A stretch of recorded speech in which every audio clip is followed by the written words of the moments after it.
Good evening, members of Trade Algo. This is Brian Mitchell, day trader. Wanted to make another one of these quick videos on the market synopsis, and wanted to go over just kind of in hindsight, what's going on with the market, so that we have the proper expectations of what's going on. I want to start off, I'm going to go through SPY, Qs, and then I'm going to go through Bitcoin, which has implications on tickers like MSTR, Riot, Coinbase. Usually all the crypto stocks move in tandem, so it's worthwhile mentioning because people do trade the crypto market, even though we don't focus on crypto specifically at Trade Algo, we focus on equities, but it's still a worthwhile mention. So, SPY. It's tough to hold things into major economic data. I oftentimes post this document in my chat room called the Prescription for Success. If you're going to be scalping, don't worry about this. If you're not, willing to give an hour or two, the first 2 hours in the market open, and you're more looking for swings, that's okay. Don't worry about this. But the reason why I personally don't swing things in this market is because there's a high impetus on inflation, ladies and gentlemen. That's been the obsession with the stock market since late 2022, when I think the peak was around 9% or something like that, and it was just kind of like, how much is it going to keep going? How much is interest rates going to keep? And that's basically anything that has to do with inflation. The market will hold its breath and say, what does that report say? So that I know to invest up or down for the day. If the report is good, we invest up. If the report is bad, we invest down. If the report is tomorrow, I don't want to make any moves until tomorrow. So when we have major economic data like today, pre-market, an hour before the market opened, PPI, we have CPI tomorrow, which is why after the first 2 hours of the market opening today, it kind of went flat a little bit. And we'll discuss that in a little bit. But this is why I don't swing things, because these reports regarding inflation come out pretty regularly. We had PPI today, CPI tomorrow. We had FOMC last week. Jerome Powell could be speaking sometimes multiple times a week, and sometimes I call him Godzilla. When he roams through town, he makes a mess, right? But we also have retail sales, sometimes bond auctions at 1 p.m. Eastern, consumer conference report, and the list really goes on and on. So it's really tough to swing things in this market, and I'm addressing that point because a lot of people, I can kind of sense an antsiness in the room that, where are the trades, where are the trades? But you kind of sometimes have to wait out the storm, right? A common example I use is kind of like, there's a time and place for things. Do you drive 70 miles per hour during rush hour at 5 p.m. when everyone's getting off of work and they're angry and they just want to get home? No, that's not the time to drive fast. You'll get yourself into an accident. Hey, I want to drive fast. It's not the time. Look at how many people are on the road. But when there's less cars on the road, say around 9 p.m. to midnight, yeah, it might be okay to take more risk, right? It's the same thing with the market. If the market has low volume and it's choppy and being highly manipulated, not the time to drive fast. Your trading car, that is, right? So I wanted to do an illustration, but we're gonna get to that in a moment, because the volatility index, the VIX, has also been high. So I do want to address that as well.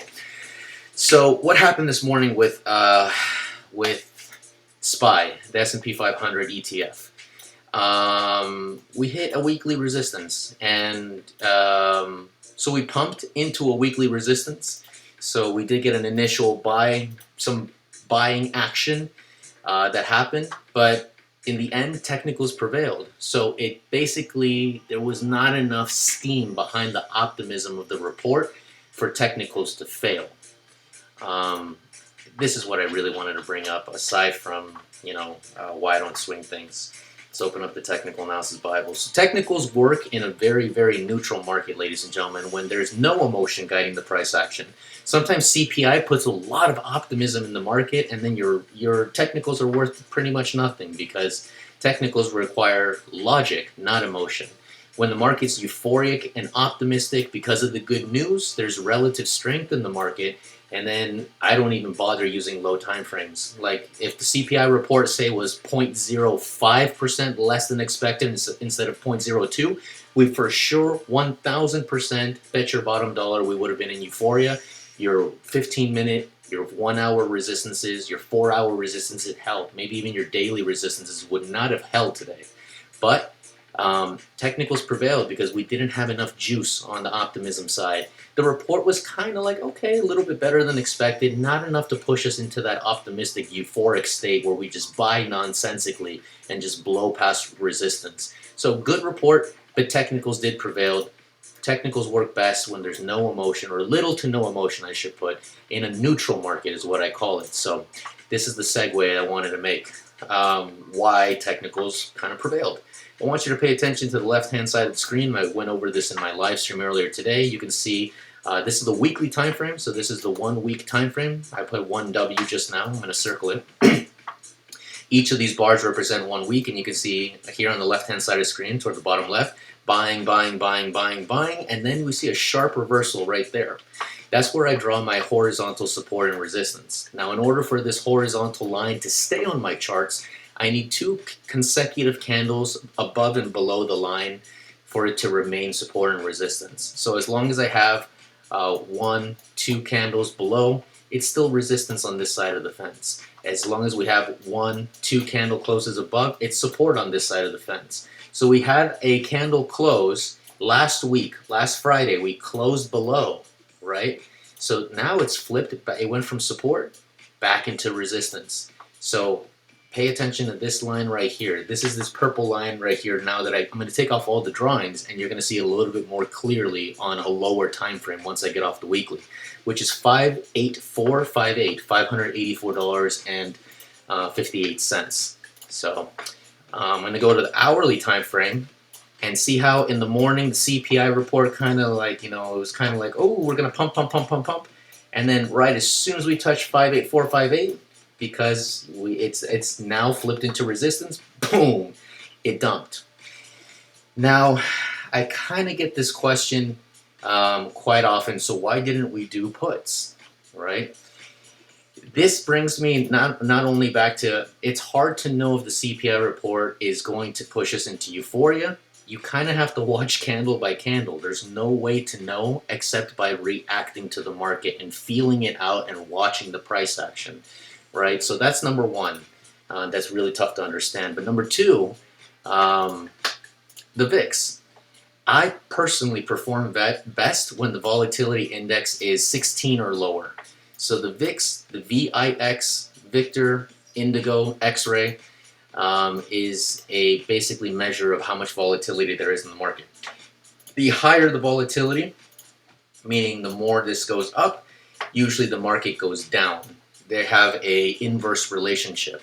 Not always, but a good 90+% of the time. If the volatility is rising, the market is decreasing. And vice versa, right? If volatility is decreasing, the market is usually increasing in price as a whole, right? So you can see that we're kind of whiplashing back and forth. You see this kind of fishtailing that's going on right now, and it's still way above 16. It's somewhere in the 19s and 20s. Right, so the higher this thing goes, the more the price is going to fishtail, right?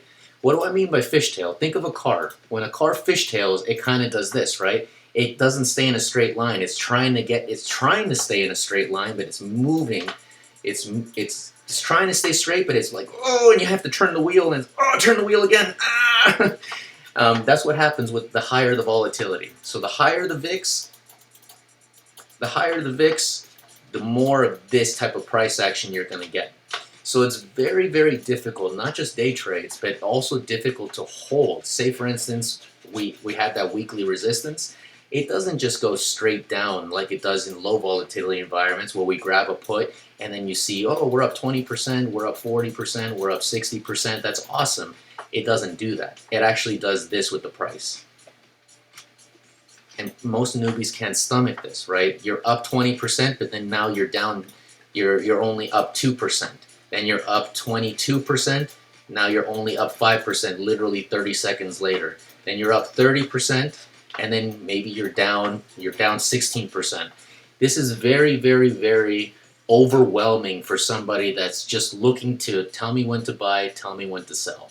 So again, like the example earlier of, you don't drive excessively fast or take more risk during a rush hour where everyone's trying to get home, where the chances of an accident are higher. It's the same with the market. You have to mind your environment. The VIX is extraordinarily high, and the price, especially the price of your contract, is going to fishtail. So it doesn't just go straight down like lower volatility environments. It's going to go, your prices, you're negative, you're positive, you're slightly less negative, you're positive, now you're super negative, and now you're very positive. So I'm sure, I don't know if anyone that's not in my room has noticed this or already knows this through experience, but I thought it was worthwhile mentioning an illustration of why it's difficult to give trades in this type of environment, and what's going on with that with SPY, right, and the overall market. So SPY, interesting. I expect more of the same tomorrow. If we do touch that 584.58, that weekly resistance, and the report is like slightly better tomorrow or so, I will take another put there more confidently, knowing that, okay, we need a better, like a super good report in order to be in euphoria. So tomorrow, if we have a kind of CPI that matches the PPI report, get like great, slightly better than expected, but nothing crazy, I think I could respect that line. But you can see it's just a lot of kind of just staying in the same place, right? Minus that move, we were just staying in the same range. I often tell our members, don't trade things if it looks like a barcode. That's not good for calls, and it's not good for puts. You're essentially just moving sideways, and both get kind of clobbered, right? So I know it sucks to hear, let's exert some patience, but we're saying with good reason so that people don't blow up their accounts. We want everyone that's watching this video to be profitable. I want all your dreams to come true. I want you to buy a Porsche next year or this year. So SPY, not enough volume. VIX is still pretty ridiculous. So we have to kind of take it easy and wait for these reports to kind of be in the rear view mirror, in my opinion. Now Qs, kind of similar story. You guys can kind of see if I draw a box around it, very, very similar story. It's just pretty much barcoding. It looks exactly like a barcode, right? Something I do like, though, is that we're holding a 4-hour demand zone, which means that technicals are still holding even on low time frames, right? Or lower time frames, because 4 hours is still a big time frame. We only get 2 of those candles, or 1.5 of those candles a day. Huge aggressive push. Body to wick on the opposite color candle, that red one there. You can see we bounced off the top, we bounced off the bottom, and we're pretty holding it until we get a candle close below that kind of 504-ish level, which would invalidate this demand zone. I like that it's holding. I really like that it's holding, despite the fact that we're in the downtrend. Lower high, lower low, lower high, lower low, lower high.